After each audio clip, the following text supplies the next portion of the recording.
right, good afternoon. I'm Linda Feldman, Washington Bureau Chief at the Christian Science Monitor. Our guest today is Ambassador Rahm Emanuel,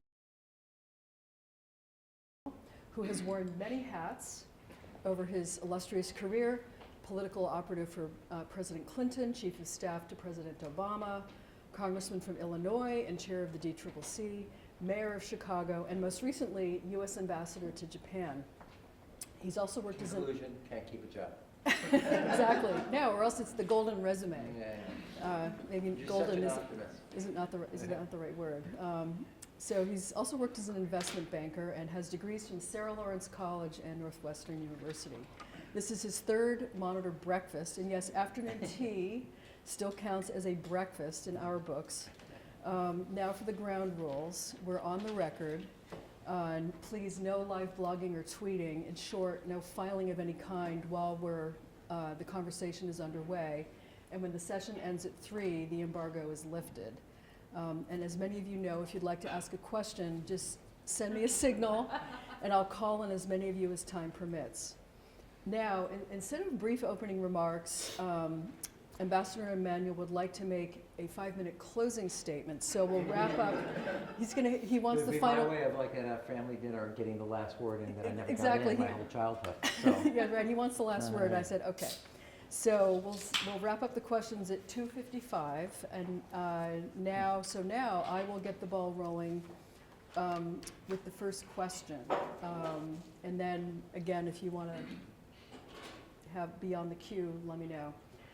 So, Mr. Emanuel, you've done a lot of public speaking, and I watched you this morning at CAP, which was very interesting. You've done a lot of public speaking focused in particular on children and education. But isn't the Democratic mantra still, as your friend James Carville said, is the economy stupid? Or today, affordability? Stupid. Don't forget that part. Okay, affordability is stupid. Yeah. Right. So what's your answer to that? Well, first of all, you don't know this, but since you mentioned my education, when I went to Sarah Lawrence, I actually was early on studying to be an early childhood educator. And maybe partly in the footsteps of my father, who was a pediatrician. And that evolves to early childhood psychology, blah, blah, blah, blah. But my whole personal life or professional life has been about education, whether it was for President Clinton, helping do public school choice, teachers of excellence, negotiating the race to the top for President Obama. And to be honest, the reason and anybody that's followed anything of my career in Chicago, the reason I ran for mayor was I walked in, William Bennett, Secretary of Education, called it the single worst public school system in America. When I walked out, Sean Reardon at Stanford called it the single best of the top 100. So it's been a part of my life that's more professional life, but that's actually not important. You wouldn't be sitting here if it wasn't for public education, and I wouldn't be sitting here. And I'll go on a limb, and the rest of you. And we have a 30-year low in reading and math scores. 50% of our kids cannot do reading and math at grade level. If you can't do reading and math at grade level in 3rd grade, guess what? 4th grade is not where you get your straight A's. And this is a crisis. And it's a crisis that unless you're willing to exert political leadership to change, we're going to have another generation that falls behind. And I don't think you can leave anybody behind in the competition to win the 21st century. Knows person and known community. And stepping back from that, there are 4 great periods of economic growth in American history. After the Civil War, turn of the century, after World War II, and the Sputnik Challenge. What's the one constant? Land-grant colleges, universal high school education, GI Bill of Rights, and the Science and Technology Challenge under President Kennedy. You could probably add to that Ronald Reagan's nation at risk and Democratic Republican presidents and governors put in reform, you get reading and math things. So to me, it's the core of every individual success. We live in an era where you earn what you learn, and it's core to the United States success and any community success. So, and again, I put education, not college. In Chicago, one of our major reforms, 3 in the high school years. Be average, community college is free. First city to do it. 2, nearly 50% of our kids graduated high school with college credit already under their belt. Number 3, only school district to do this in America. To get your high school diploma, you had to show a letter of acceptance from a college, a community college, a branch of the armed forces, or a vocational school. We had 97.8% compliance. We didn't throw the towel in on any kid. You're not walking on graduation day until you tell us where you're walking to. You want to be an electrician? We're going to make you the best electrician. I'm getting there. Okay. I'm getting there. Hold on. But no, this is important. So we're in a race for the future. We're not going to do it at the worst reading scores and math scores ever. I went to Mississippi because they showed you with phonics how to improve reading scores from 49th to 9th. I think education is core to the Democratic Party. I grew up when Governor Clinton, Governor Winter, Governor Hunt, Governor Riley, Governor Zellmiller, Governor Childs led. And the country did well. And so I think it's core to the party. The party's lost its edge. We're known now more for opening bathroom doors and closing school doors than we are known for anything else. And that's not only known, it's to our great detriment. There's a lot of parents out there that care about where their kids go to school, what kind of education they go. It's the principal reason people move from that neighborhood to that neighborhood. So I don't take anything away from James's wisdom, but I believe in this, and I think in a period of time in our politics where there's well-earned cynicism, I think it's important to have somebody to tell you the truth up front of what they care about. And if it's not what you care about, you don't care about education, that's fine by me. So, I do. So if you have aspirations for higher office, which has been written about a little bit, is this the message, or Well, I think this is core to what is this building toward? Well, I think the core, if I decide, one is we don't have an individual to waste or a community overlook. One of the things having the honor of being an ambassador overseas was seeing America from a distance. You learn a lot about America. I learned a lot about Japan, but I learned a lot more about America from that distance. Nothing China does today scares me. Everything we are not doing at home scares me, what we have abandoned. China doesn't decide whether we're complicit and complacent with 50% of our kids not being able to read and do math at grade level. China doesn't decide whether we have an energy system built for the 20th century or the 21st century. We decide. China doesn't decide whether we declare war on the greatest research universities in the world. We decide. And to me, I don't think there's a person, and I saw this in Mississippi, I saw it in Chicago, we have no way should we give up on a person's ability to perform and have the tools to succeed. And no way should we overlook a community, some of the mistakes that we have made. Now that also said, it's crux to what I think is the core challenge for all of us. The American dream is unaffordable, it's inaccessible, and that's unacceptable to me. We all grew up with a mantra about getting ahead. If you unpack that, we were trying to get ahead of our parents. That's not true today. It can't be the American dream when only 10% of the kids get access to it and the 90% are sitting on the outside of that window looking in. And the ability to own a home, afford your kids' education, your retirement, and your health care security is an education. And when I say education, even though it's an august group of very smart, sophisticated people, I don't mean college alone. I will be going to Michigan in a couple weeks to expand on things that I think are important to that education.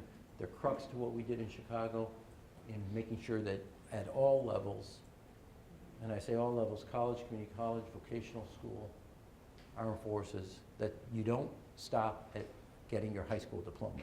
It's a milestone, not a destination. Okay. By the I way, will shorten my answers. no, I failed to ask you if you would like some tea or coffee. She asked me as a very Oh, good good. host, Excellent. but water's fine. Okay, perfect. You can imagine what I'm like on any more On caffeine. Yeah. Okay, all right. It's closer to an Edmond painting the screen. Okay. Jonathan Salant from the Pittsburgh Post-Gazette. Thanks for coming. I represent the city that had seen when the worst anti-Semitic attack in American history took place. And now you have a Democratic Party where Governor Murphy of New Jersey is afraid to assign a law to adopt the IRA definition of anti-Semitism for fear Democrats are going to be, who vote for, are going to be primaried. You've got in New York and California pro-Israel Democrats being primaried because of their stand on Israel. People are afraid to say anything other than to deviate from right-wing, the left-wing party, far left-wing party line on Israel. And does the Democratic Party have an anti-Semitism problem? And how do you address it where people who are mainstream American position on Israel seems to be anathema in certain parts of the Democratic Party? Well, thank you, Rabbi, for the question. I don't actually agree with the premise. As somebody who's, I used to joke with President Obama, I had to show my birth certificate when I first ran for Congress in a field of 5. I said, I was a birther before you were a birther. So I say to you this, and the reason is, and also when Amy and I were in Japan, our home was spray painted with neo-Nazi insignia. And I want to say this, which is why I have confidence in the American people. To this day, some neighbor came the next day, cleaned it all up. I don't know who he or she is. I've seen both the ugly side and the good side of America. Also got elected in a congressional district where only Jewish community is only 2%. I don't think you're right that the party has a problem. I think the country has a challenge. When Jewish community across the United States is 2 to 3% of the population, but 75% of all hate crimes, religious-driven hate crimes, it's not a party or partisan edge. So I don't agree with the premise. But let me discuss what I think you're saying.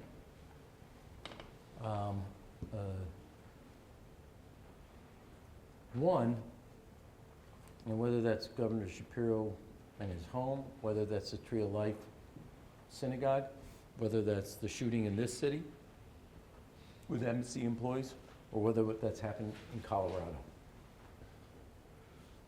The difference is anti-Semitism has always existed. It has never felt as freer to be acted on and expressed. And that is that's a different phenomenon. I happen to think the presidency comes with a tool called the bully pulpit, and my own view, unassociated but somewhat related to this, is it comes with, right now it's being exercised, all the bully with none of the pulpit. This is a moment to actually bring people together. Now what I do think also, and not limited to party, is the challenge associated around Israel, not anti-Semitism. Sometimes those two conflate, but no.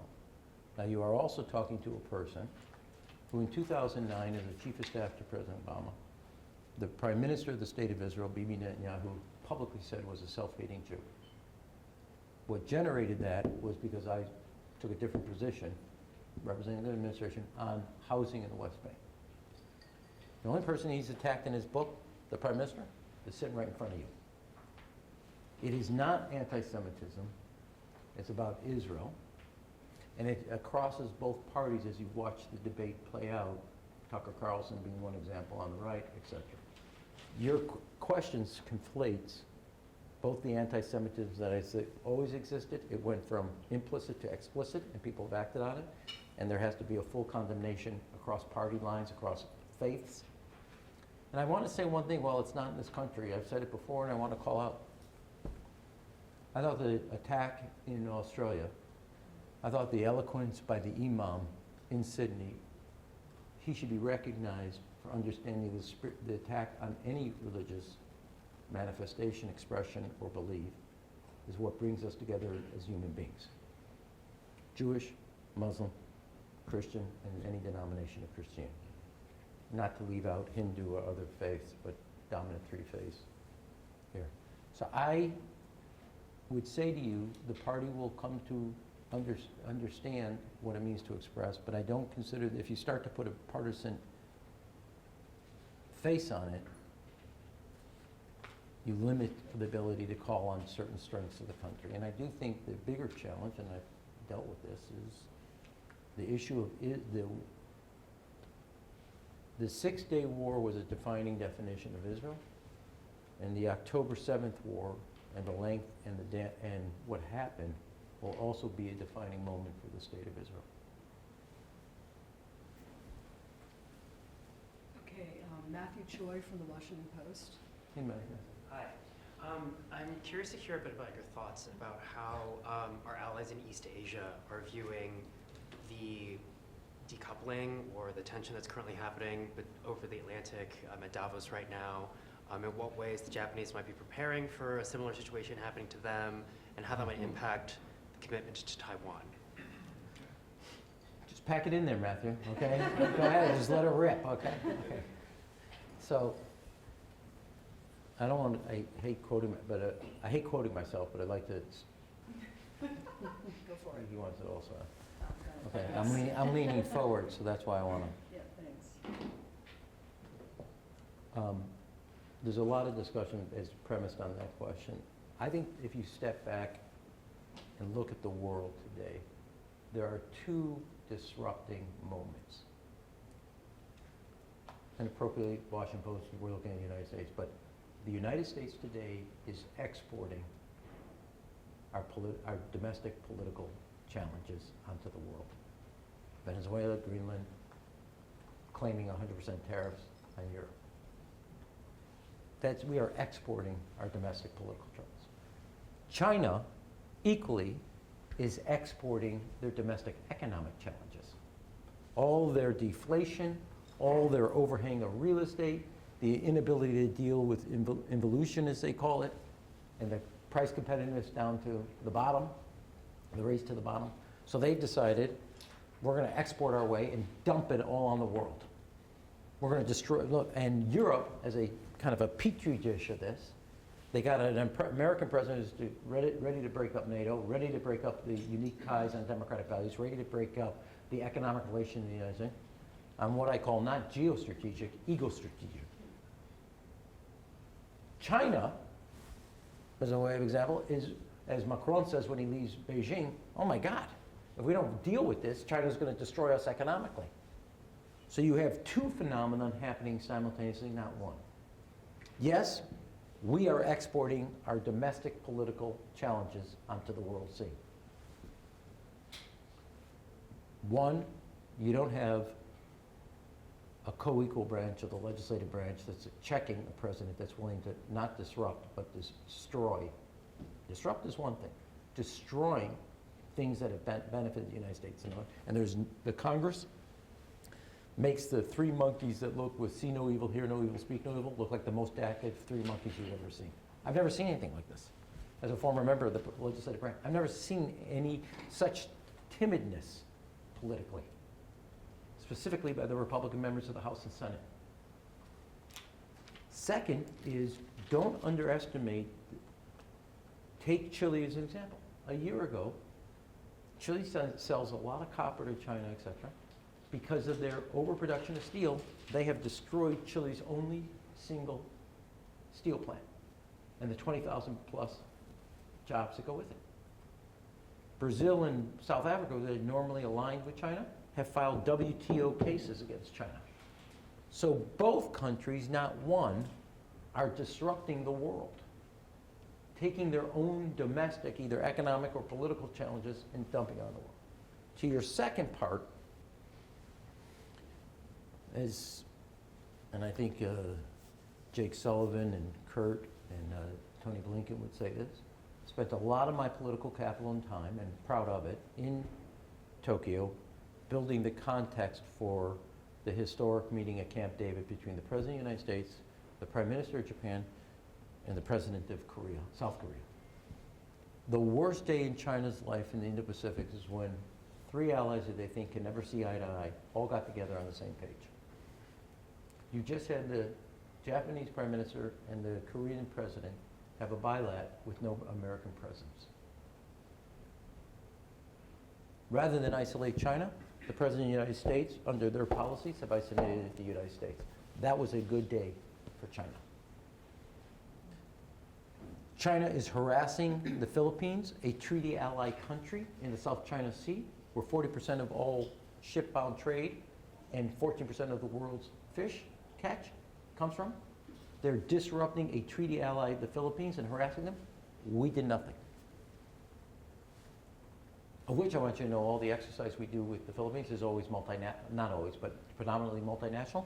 I don't know which allies are going to sign up and do something with the United States in protecting our treaty ally.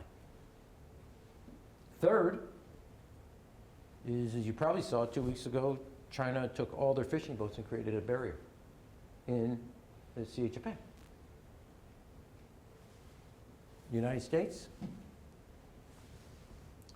everybody was willing, Australia, New Zealand, Japan, Korea, Philippines, India, to sign on to the United States, be part of our military exercise, part of our economic strategy, because they trusted us.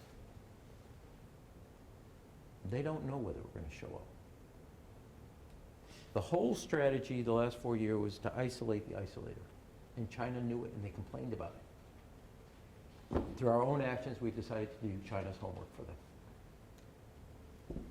All right, John Gizzi from Newsmax, and can you just ask one question, because I have a long list. Yeah, John, one you. question. Everybody else gets two, you get one. Spoken like a true diplomat, Mr. Yeah. Ambassador. Just as a follow-up to Matthew's question, there is concern in Taiwan about whether the U.S. would honor the Taiwan Relations Act of 1978 if they were attacked. There really is concern about not coming to the rescue of Taiwan if something happened, albeit they're very happy with the leadership in Japan now under Prime Minister Takaichi and in the Philippines under President Marcos. What do you think the U.S. should do to reassure Taiwan that we're in their corner? Well, one is, you know, our ability to reassure Taiwan means also reassuring our allies. When our allies are insecure, and our ability to do whatever we're going to do, and I haven't said we're doing anything on Taiwan, so I want to be clear.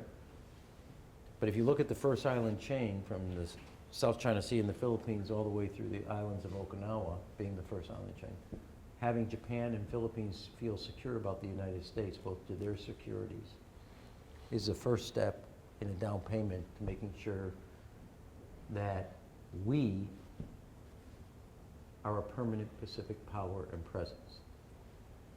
China's strategy, that's our strategy. We're a permanent Pacific power and presence, and you can bet long on the United States.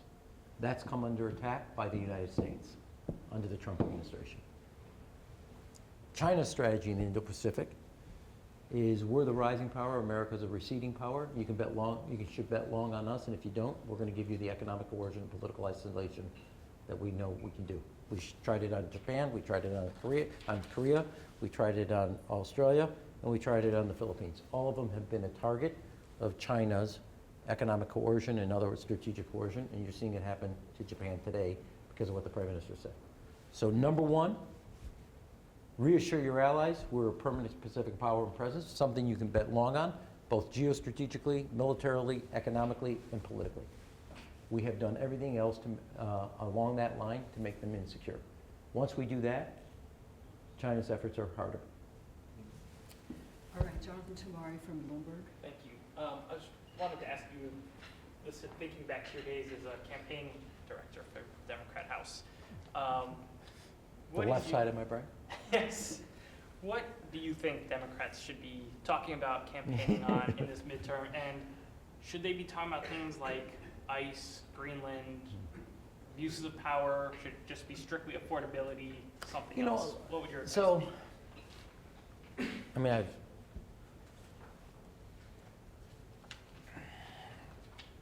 I would put everything under the refrain of heads and tails, change.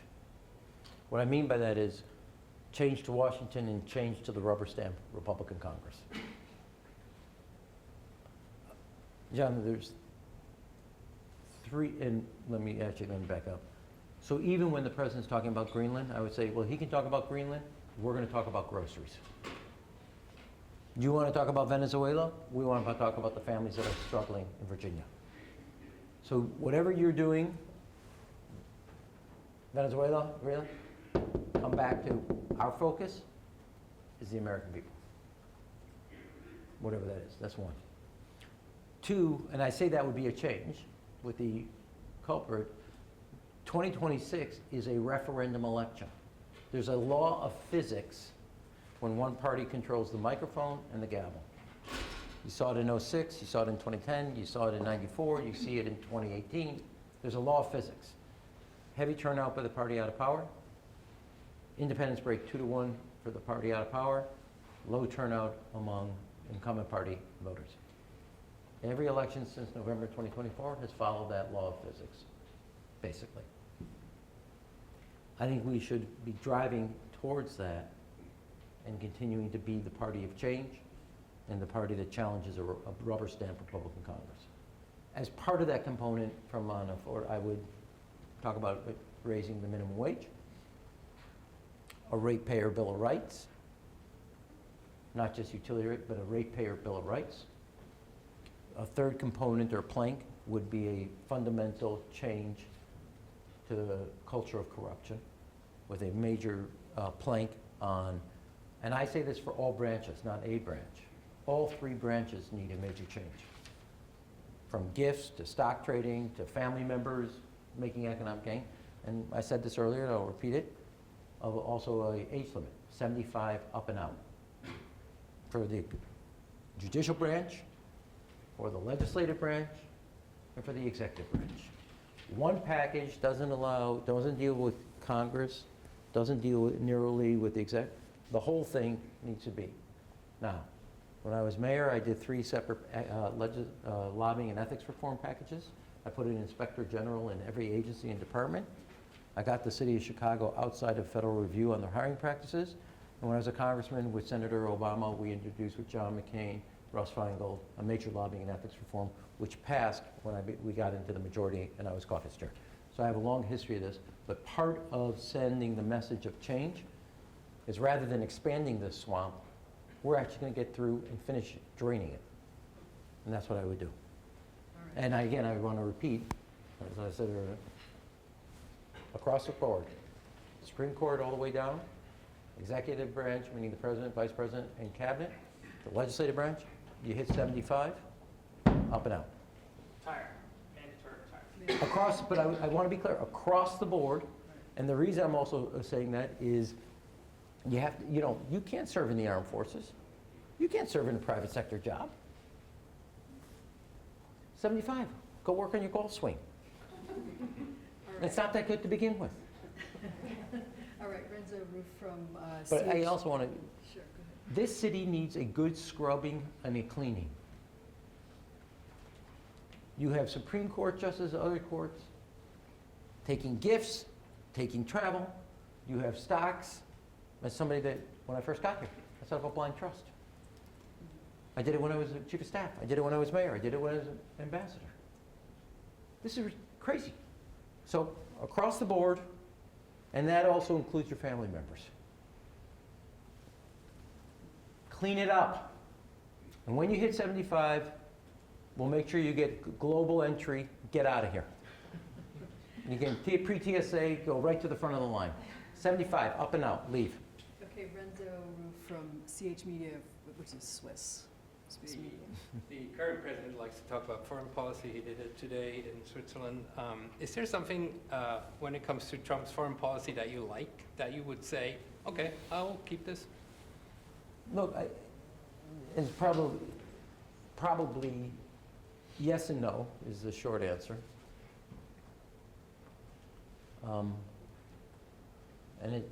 One is, he is not wrong that in the United States, when you think about it, about Asia, Europe, Middle East, Latin America, or if you want to say the hemisphere, took a back seat. He's not wrong. However, the way he has gone about that has taken our border, take Canada, one of the benefits of the United States is both not only 2 oceans, but no hostile neighbor. He's turned them over and pushed them to China. So analysis about making sure in and around America is secure and hospitable, not wrong. The way he's going about it is undermining the very goal. Now, take Venezuela as an example. I just gave you Canada. The week we took Maduro, and I apologize for my back to you, but it's an attempt to be nice to this side of the table. The week we decided to seize Maduro, two things happened. Europe signs an economic agreement and a trade agreement with the, I mispronounced it, the Mercosur countries, Brazil, Argentina, Chile, Colombia. One of the largest trade deals they've been negotiating, I think it's 30 years, and they come to an economic. And China replaces the United States and goes from just 20 years ago, like 10 billion a year to over 500 billion in a year in trade. Now, between us seizing Maduro, Europe agreeing to an unbelievable trade agreement, and China becoming in economic relationships more significant than Latin America and the United States, you tell me which is going to stand the test of time. So it's not wrong to think about the hemisphere. Not wrong. But threatening Canada's sovereignty, disrupting to the point what our allies could do to actually, and I want to say this about Greenland, just maybe I'm old-fashioned. Why would you pay for something you can get it for free? I meant it sarcastically into a joke, but think about it. There's nothing Denmark has said that they won't give you. Because we have that treaty? That's the whole thing. They said, what do you want? Minerals? You want to put more bases? Why would you ask the American people to pay for something that you get free? And the president was very honest with the New York Times. Oh, because I need it psychologically. Oh, great. You're asking the taxpayers to pay for your mental health benefits. But I mean this also in seizing Maduro. Do you think, when it comes to Europe relationships with Latin America or American relationships, which will stand the test of time to benefit the people? A trade agreement or seizing Maduro? And I'm not saying that seizing Maduro, I'm not casting judgment. China is now the largest economic trade relationship with Latin America by dollar terms than us. And that's our backyard. We imposed a tariff on Brazil, and we had a trade surplus with Brazil, a $7 billion one. So when you say, I say to you, I don't disagree with the idea of looking in your front yard, your backyard, north and south.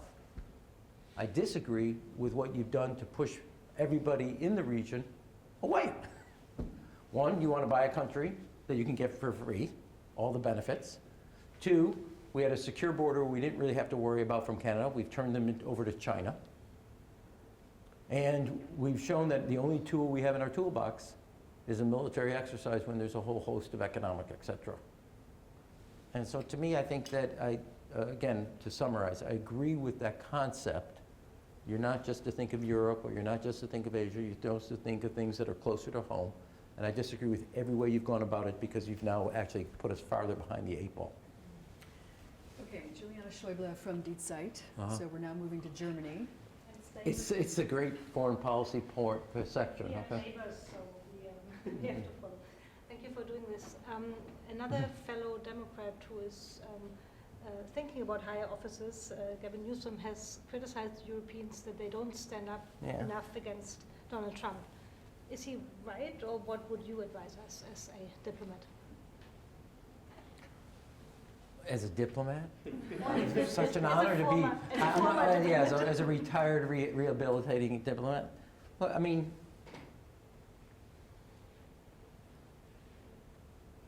I think I would, first, if you asked me to anything I would look at, I thought Prime Minister Carney gave not only a more eloquent, substantive, besides man-up speech, my own personal opinion. It's not a criticism, I think when you read the critique and the observation and then what to do, I think Prime Minister Carney's words are eloquent and to the point. Second, this is an observation of President Trump. He has a overzealous habit of punching down and kissing up. And what I mean by that, if he doesn't think you're equal to the United States, he punches. And I think that's part of what Prime Minister Carney said, and I think if I could put what I think Governor Newsom was trying to say is how to deal with a person who punches down.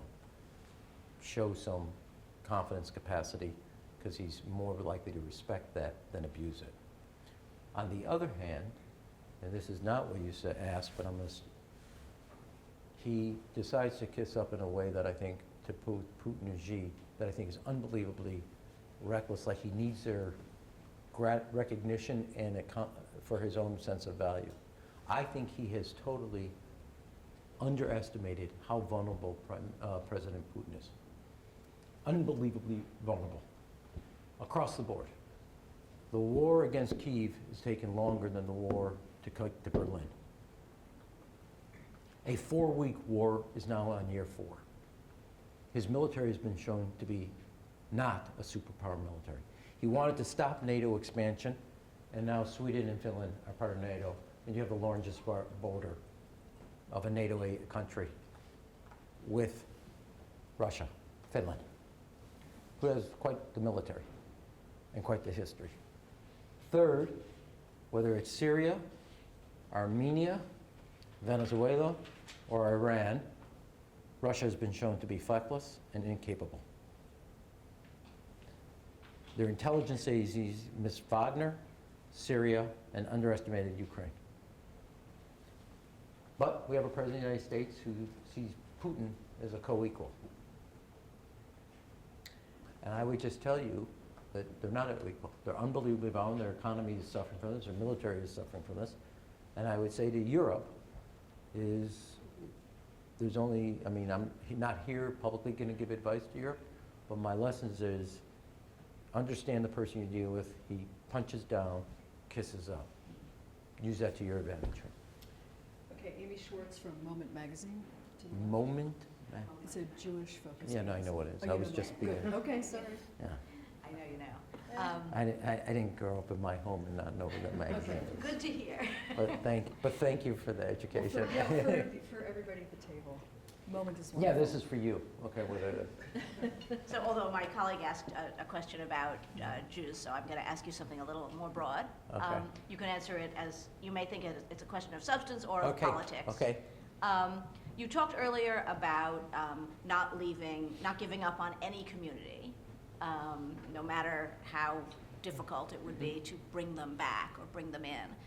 How do you apply that to communities where parts of the country that believe things that maybe from your point of view, either aren't true or come from a completely different system of beliefs? In other words, people who are working off of sort of a MAGA information system and that don't appear to have any common ground with, say, the Democrats.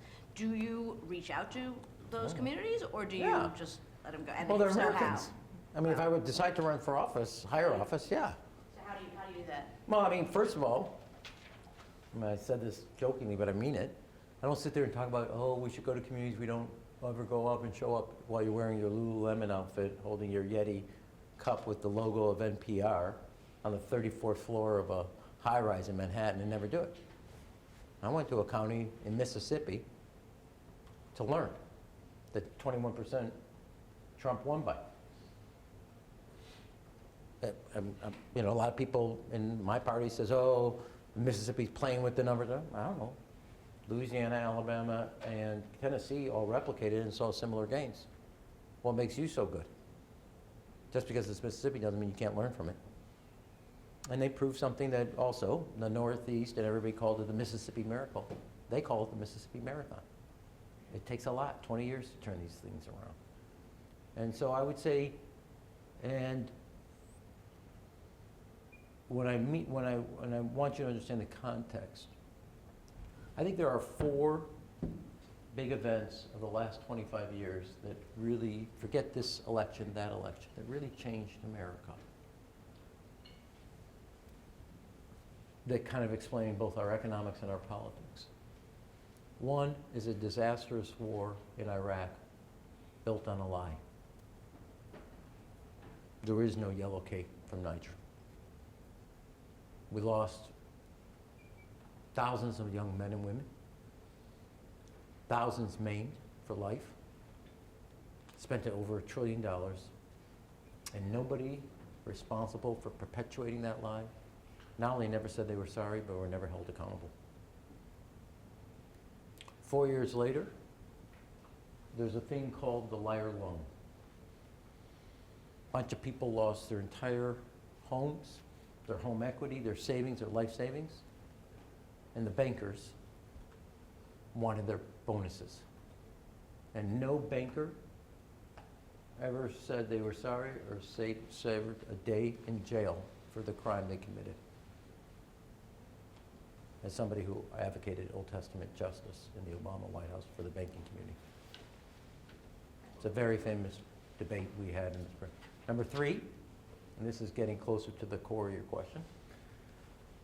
2012, Xi comes to power, and he makes a decision. We're not going to be strategic competitors. We're going to be strategic adversaries. And we keep holding on to this mythology that we'll be competitors and that Xi has every intention to bury us, something I think this president is totally naive to. And we let Battle Creek fight Beijing by themselves. And nobody in the elite who did well ever turned around and came to Battle Creek's defense. And number 4, COVID comes along and we leave, in the name of science, we leave every community, those of us who can do work from home, etc., take care of ourselves, and everybody else's routine life and ability to keep going is adversely affected, and never again do the elite ever say, we were sorry, we got it wrong. Per class and points, starting with your question, it's very clear that schools did not have to be closed for 2 years during COVID. Within 6 months, the data is pretty clear. And we decided to keep schools closed much longer than they had to. And I say we, meaning mainly Democrats. I was not in office at that time, but that's what happened. And we never turned around and said, we're sorry. Our kids were doing fine. Kids that we quote unquote represent, they got stuck with 2 years on a tablet when the scientific data said absolutely does not have to happen. That's an example. And so to me, those 4 peaks, somebody else can add their own, that's my analysis. The war in Iraq, the financial meltdown, China's decision to change from competition to adversary, COVID. The one common thing, the elite and the establishment walk out great and everybody else gets left with the bag. And that's why the American people, basically, starting with the Tea Party, going back to dealing with the financial, this is coming to an end until we and our children are as equal as your children. And that's what I meant when I said we leave no community behind. Because they feel, not just looked down upon, true, which Democrats do, but they also look like they got left to take on the world all by themselves. And Washington, New York, MIA, missing in action. Is that an engine for anti-Semitism? Is that a what? Does that become an engine for anti-Semitism then? I don't, Feeling about the you act like, I mean, is it an engine? I don't know if I would say, you know, everybody, I don't get this. It's not like anti-Semitism showed up 2 years ago. Anti-Semitism has been around for a really long time. The synagogue in Jackson, Mississippi, it's its second bombing and burning. One in the early 60s and one recently. So I don't know. I don't think it's the inspiration. It always existed. You could ask me, why did it go from an implicit and subtle to explicit and direct? That's a different question with a lot of reading. Okay, we're actually running out of time, so let's, You mean you're crushing my 5-minute close? well, we'll see. Okay. Okay, no, we don't have to Okay, stay long. so- I have to catch a flight. I really enjoy it, but not that. Okay, Mabinti from the Washington Examiner. Well, speaking of anti-Semitism, Governor Josh Shapiro in his memoir Yeah. basically said that Vice President Kamala's vetting team asked him if he was a double agent for Israel. And I'd like to ask, how appropriate... Am I a double agent? No. But if you are, now would be the I like time. that, I'm just kidding. yeah. I do want to know, though, how appropriate you think that question is to ask of Governor Josh Shapiro, and also, to be fair, Governor Walz also said he was asked if he was a double agent for China. So Look. how appropriate are those questions? Yeah, so a three-part answer. Look, if you, here's how I think of it. It's a totally appropriate and totally inappropriate question. And I'm not, so here's what I mean by that. And you're looking to a person that's been vetted, both for ambassador and for chief of staff and for senior advisor for president, okay? One is, if you don't ask, given the trips that Waltz makes to China and Governor Shapiro's background, if you don't ask them, you'll have not done your job of quote-unquote vetting. On the other hand, it's kind of self-evident. How would you know you were dealing with a double agent? I mean, that's just like, it doesn't take a genius to know. So the phrasing of the question, not artful, as told by Tim Walz and Governor Shapiro. The question, if asked like that, and I assume probably will, not artful, but you have to ask. I mean, I was asked many a questions by our security teams before I got the security clearance as President Obama's chief of staff. I was asked a series of security questions and went through. I was former chief of staff to a president. Highest security clearance you can have outside of the vice president and CIA director. Okay? I was asked, I went through 6 months of background to become ambassador to Japan, even though I just recently, as recently as 2 years ago. So I kind of have, I'm probably not right to answer this question because I kind of understand, quote unquote, vetting and security background. If the question was, have you ever talked to a secret agent of Mossad in this case, how would he know? But I understand the impetus of a vetting question to understand any political or otherwise liabilities. So again, but I want to be, I'm kind of, I grew up, but I having gone through 2 to 3 different vetting processes, I kind of understand. Those are done from security people, but I understand if you're about to make somebody vice president, you may want to ask a few questions. And if you didn't, trust me, you'd be asking a different question. Okay, Lisa Kaczynski from Politico. You mentioned a couple times today having that age cap at 75, including up through the presidency. So did want to ask, would you then pledge to be a one-term president if you were elected? Yeah, I'm not looking for like an escape hatch for me. It applies across the board, self-evident. Okay, and So I mean, A, if I decide to run, B, this decides to not decide, but you pass this law, and C, I'm well aware of where I am in my age. Of course it would apply to me. But I mean that seriously. You can't say, here's what I want to do to change Washington, one of the things I want to do. But I get, an exemption because I bought it beforehand. No, that's what it is. And I get that, and I know that, and that's why I've said it. And it would apply to me. and do you intend to, you mentioned a law, do you intend to try and pass this through constitutional amendment, or like what enforcement No, but mechanism? legislation. Just legislation? Yeah, I mean, you think this Supreme Court's going to agree to any ethics reforms? Waiting for a constitutional amendment? Not just this Supreme Court, no. Past legislation deals with the legislative branch, the executive branch, and the judicial, so it goes down, the circuit, appellate, et cetera. Fundamental lobbying and ethics reform, and I want to be clear, the age component is a tool in the toolbox. I understand why Washington is so excited about this, but it's a tool in the toolbox. What you do on trading, what you do with your family members' businesses as it relates to your business, what your kids do, what gifts you take, when you report them, all part of that, of which 75 up and out is a part of.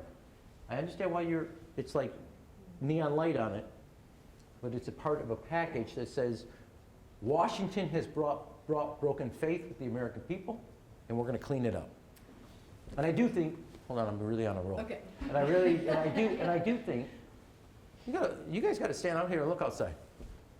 This looks like a bad variation of the Politburo Bureau. How old everybody is, and et cetera. It's time, 75, up and out, move on. Okay, Maria Recio from the Austin American Statesman. Hi, yeah. I remember you from the House, and the House is now a very different place, and there's been like pretty much a wholesale change in composition. So I wonder if you could comment on the current Democratic leadership and how they've handled being in the minority, and if they're doing what they need to do to win back the majority this year. Yes. I'm trying to figure out, get it to more. Yes. good. No, I think, look, I mean, let me, yes, I'll tease out the yes and why I think they're good. A lot of activists and even some members, attacked the government shutdown, attacked what they did, et cetera. I don't know. You took healthcare from the bottom of the rubble, move it to the top. The President of the United States grabbed the hand grenade. The Republicans owned the government shutdown more than the Democrats. And at the very time, I never thought the President would do this, but he did it. The very time that he's talking about his wonderful ballroom and his little Great Gatsby party at Mar-a-Lago, he's at the Supreme Court arguing to cut off food assistance to poor people. Couldn't have played out better. Now, some of the Democrats thought it was the leadership's fault. No party that basically said, going back to 94 or 2013, the bigger government shutdowns, that the party, usually what happens, the party that started, quote unquote, the government shutdown owns the political liability and ends up losing. The Republicans would like nothing more than to do a rerun of that movie. Look at the inflection point of both the Republicans and the president. The leadership did stuff, maybe the small donor class and a couple activists in the caucuses, but you look at where they were in the first 48 hours and where they were afterwards. Nobody remembers that they were the ones screaming, oh, this is a mistake. No. Healthcare, the Republicans are wrapped around an axle, can't have an answer. And healthcare costs are going to be a major issue. And the Republican Party, and you got 17 members of the Republican Party congressional wing who are desperate for a get-out-of-jail card because they put themselves behind the 8 ball. So when you ask me how's the leadership doing, there's places always for improvement, but they took a gamble and it paid off. Politically, I'm saying. And will they win in November? There's a long time to go, but between now and then, if you look at the data today, I'd rather be a Democrat running for Congress, Senate, or legislature than a Republican. I'm not gonna, I know enough in politics in life, you don't predict 10 months out, but I would just say to you, I'd rather have our hand than their hand. Okay, can we squeeze in one more question and then you can make, I think, yeah. okay, Nancy. Oh, Well, how about this? We'll do 2 questions and I won't close. Okay. No, I'm lying to you, but I'll do it. Go Mine ahead. was a midterm question, and it's already been Go. passed, so. Mine was already Oh, answered. okay, yes. Oh, okay, so, all right, David Smith, where's David? Hi. There you are, from The Guardian. Do you regard President Trump as an authoritarian, and how worried are you about the future of American democracy? Well, so this is part, so let me say this. The moment the American dream becomes unaffordable and inaccessible is in the same moment the American democracy becomes unstable. You want to stabilize democracy in America? Stabilize and make sure that the American dream is not only accessible, but alive and well for more Americans. The idea that you have kids making 3 times what their parents made when they started, but the parents could afford a home and their kids are living in the basement, tells you what's wrong. You have people that used to go to college and graduate with a degree. Today they graduate with an average of $35,000 of debt and a degree that lands them in their parents' basement. Parents, I heard this from a nurse in Iowa, spends now half her day on the phone arguing with an insurance company. When my dad was a pediatrician and took calls during family dinner, he was usually asking in a second opinion another healthcare professional. It wasn't asking permission from an insurance executive. The 401k, your lifetime retirement and savings, now backstops your paycheck because it doesn't get to the end of the month. You want to stabilize democracy, make sure that more Americans than just the few and the select get access to it. And that hasn't happened. In every part of our history, when capitalism has swung way out of whack, which it is today, where the rich are getting richer and the middle class not are striving, but are struggling, the government has been there to level the playing field. And we're not there. So what President Trump's done is a whole host of things. I do think he has more than just the law and more than the norms has played out, whether you look at Minnesota or played it out in different areas, has done exactly what our founding fathers warned when they put a checks and balance system in, with a leader that showed fidelity to the democratic system. getting away from a label. My focus is, if you want to restore democracy and the democratic principles, restore access to the American dream, and you'll find stability in our politics. It's 2:59. Can we take one more question? How are we doing? Though you were supposed to say you got to go, What okay? time is your flight? Don't worry, that's not my problem. I got to go. Go. You get the question. Okay, Michael No. Martina from Reuters. Thank you so much. How about this? You ask your question, Michael, you ask your question, I'll give one answer. There's more and more voters who are becoming independent, who don't believe in the two-party system. We've seen it during the 2024 election. How do you bring those voters back, and how do you bring Yeah, so you could- confidence? in So look, there's three emotions right now in the electorate. Democrats are angry at what Donald Trump's doing and angry at what Donald Trump's getting away doing. That's one emotion. Independent voters are uncomfortable with a unhinged, unchecked president who's being enabled by a silent Republican Congress. They made a Faustian bargain. We don't really like what Trump, him personally, but he's going to work on the economy. They've gotten none of the economy and all the uncomfortableness of his personality. A la Greenland, go. And then third, which is as equally interesting, is if you really listen to what Marjorie Taylor Greene, Joe Rogan have said, it's not that you're in peak Trump, post-peak Trump, you're in a sense of betrayal. You promised us to drain the swamp, and you made it bigger. You promised us to look at our checkbook, and you focused on yours and your family's checkbook. You promised us an America first, and all you are focused on is your Nobel Prize. You promised us not to be worried about groceries, and all you're worried about is the price of Greenland. You promised us to focus on the families of Virginia, and all you gave us was Venezuela. So to me, there's a sense of betrayal. If you just hear what they're saying, those are the three emotions. Now, what Democrats shouldn't do is walk around saying, I told you so. Nobody likes that.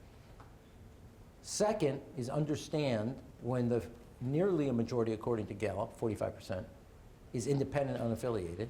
It's not like they have turned against Trump and the Republicans, but they haven't turned towards you. They stopped. They may vote against Trump, but doesn't mean they voted for you. And what you do between, assuming that they get the majority, the Democrats, between 2026 and 2028 is a lesson of how you make that a more permanent, more solidified partnership. And that means paying, as I said this once when President Biden was running in 2020. There's a bunch of 12% Biden Republicans. How you govern will decide whether in 2020 that was transactional or transformational.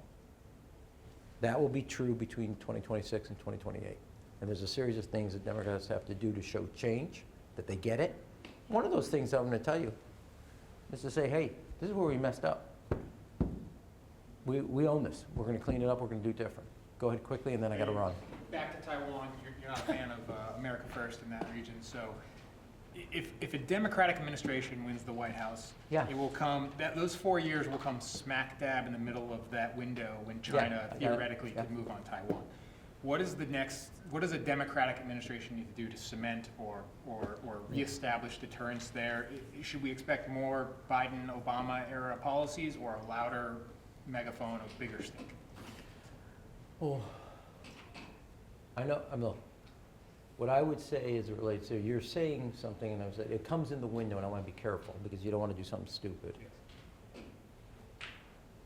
Xi has been clear to them, you have to be ready by 2027. Doesn't mean he's going to do something. Potentially. He says you have to be ready. If you look at it, he has fired over 24 generals. He has zero confidence in his military. Third, understand one thing. When was the last time China fought a naval war? Never. The Taiwan Strait, there are only 3 months at work. And you're more secure when Australia, Japan, South Korea, Philippines, India, New Zealand feel like they have some skin in the game. Fourth, while I understand why you put Taiwan up, don't lose sight of the South China Sea and the Philippines, a treaty ally. Lastly, I would say to you is there's a military component, there's an economic relations component, there's a political component, all of them built on one thing, trust, which is in short supply right now. So the first thing I would do is across the board in the region, every country, reestablish that trust that we are a permanent Pacific power and presence, and you can bet long on America. I gotta go. Gonna go.